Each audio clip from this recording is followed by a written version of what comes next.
कोई भी सपना साकार करने के लिए सबसे जरूरी है सही कोच का होना। चुनिए NISM क्लासेस को और करें अपने NISM NCFM का सपना साकार। Download the app now.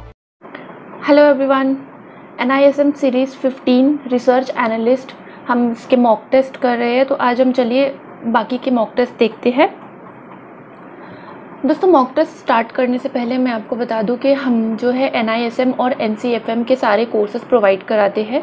अगर आप भी NISM और NCFM एग्ज़ाम देना चाहते हैं तो आप बिल्कुल हमारे क्लास के साथ जुड़ सकते हैं। आप भी स्टॉक मार्केट में अगर अपना करियर बनाना चाहते हैं तो आप बिल्कुल हमें कांटेक्ट कर सकते हैं। हमारा कांटेक्ट डिटेल्स डिस्क्रिप्शन बॉक्स में दिया गया है। अगर आपको हमारे आज के वीडियो से रिलेटेड कोई भी डाउट है तो आप हमें कमेंट बॉक्स में कमेंट करके पूछ सकते हैं। प्लस आप हमारे आगे के क्लासेस के बारे में भी जान सकते हैं। और अगर आपको हमारी वीडियो अच्छी लगे तो हमारे चैनल को लाइक, शेयर एंड सब्सक्राइब ज़रूर करें। तो चलिए क्वेश्चन की तरफ बढ़ते हैं कि editing a research report includes the following concept. जब एक रिसर्च रिपोर्ट एडिट किया जाता है तो कौन सी चीज़ों को शामिल नहीं किया जाता है। तो देखिए हमारे पास कौन से ऑप्शंस है। ऑप्शन ए है चेक द फाइनेंशियल फिगर्स। बिल्कुल हम इसे अपने रिपोर्ट में, रिसर्च रिपोर्ट में बिल्कुल शामिल करते हैं। जो रिसर्च एनालिस्ट होता है वो हमेशा अपने रिपोर्ट को चेक करता है कि फाइनेंशियल जो फिगर्स दिया गया है वो सही है या नहीं।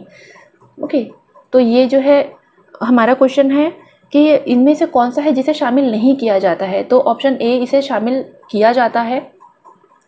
Option B, spelling checks. बिल्कुल आप अपने रिपोर्ट में आपकी जो स्पेलिंग आपने दे रखी है वो भी आप चेक करते हो कि कहीं कोई स्पेलिंग मिस्टेक तो नहीं है। उसके बाद ऑप्शन सी है करेक्शन ऑफ ग्रामेटिकल एरर। तो हाँ, ग्रामेटिकल एरर को भी देखा जाता है। आप इसे भी अपने रिसर्च रिपोर्ट में बिल्कुल ऐड करते हो। उसके बाद ऑप्शन डी है वैलिडेशन ऑफ कंक्लूजन। तो ये वैलिडेशन ऑफ कंक्लूजन है, इसे ऐड नहीं किया जाता है। तो यहाँ पे जो ऑप्शन होगा वो होगा हमारा option D, validation of conclusion. ये करेक्ट ऑप्शन है। जब आप एक रिसर्च रिपोर्ट बनाते हैं तो उसके फाइनेंशियल फिगर्स को अच्छे से चेक करते हैं। उसके बाद आप अपने रिपोर्ट्स में दी गई सारी जानकारी, सारी स्पेलिंग चेक्स, ग्रामेटिकल एरर सब कुछ जांच करते हैं। उसके बाद जाकर आप एडिट करते हैं। और इन चीज़ों को एक रिसर्च एनालिस्ट हमेशा ध्यान में रखता है। तो जो वैलिडेशन ऑफ कंक्लूजन है इसे ऐड नहीं किया जाता है। इसे कोई भी रिसर्च एनालिस्ट अपने रिपोर्ट में ऐड नहीं करती है।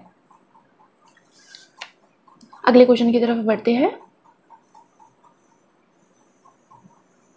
ओके, तो ये जो क्वेश्चन है, the stock current price of ABC software limited is ₹1200। Its profit after tax, यानी कि जो पैट होता है, is ₹68 lakhs।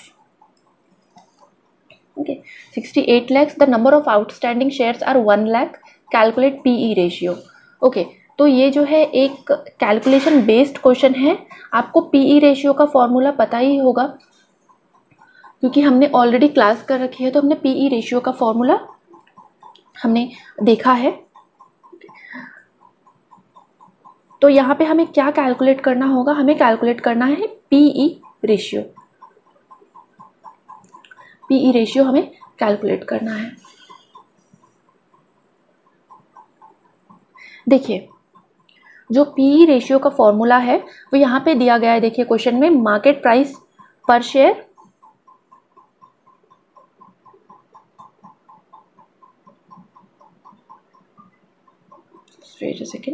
Market price per share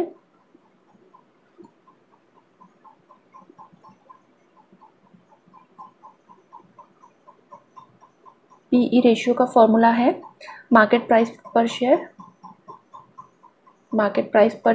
by EPS, earning per share.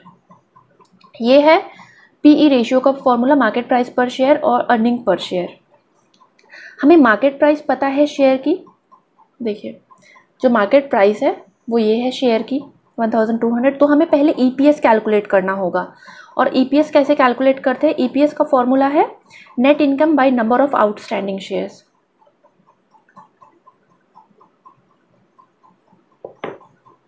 EPS EPS का फॉर्मूला है net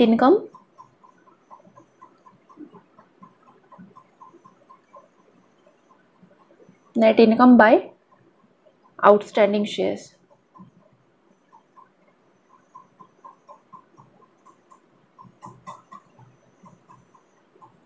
net income by outstanding shares. तो हमारा यहाँ पे नेट इनकम कितना है? नेट इनकम देखिए यहाँ पे टोटल है 68 लाख। ओके, और उसके अलावा हमारे पास आउटस्टैंडिंग शेयर्स कितनी है? आउटस्टैंडिंग शेयर्स है 1 लाख की।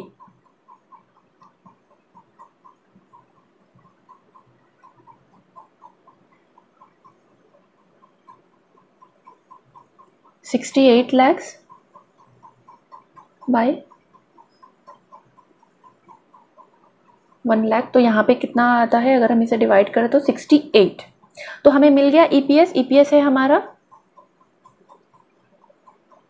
हमारा 68। तो अब हम देखेंगे मार्केट प्राइस पर शेयर कितना है हमारे पास। हमारा मार्केट प्राइस पर शेयर है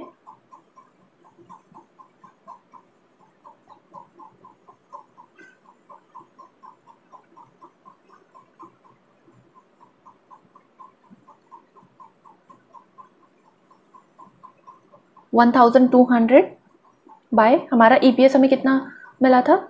68।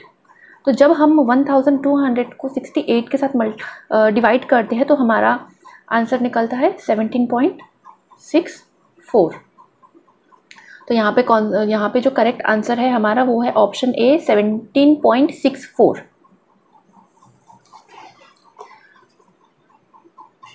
आई होप कि आपने PE रेशियो का फॉर्मूला जो है आपको अच्छे से पता होगा। अगर आपको फार्मूलाज पता नहीं है तो आप एक बार फार्मूला ज़रूर देखिए, फार्मूला सारे आप बाय हार्ट कर लीजिए, क्योंकि एग्ज़ाम्स में आपको ऐसे ही कैलकुलेशन बेस्ड क्वेश्चंस आएंगे और ये सबसे ज़्यादा आते हैं कैलकुलेशन बेस्ड क्वेश्चंस।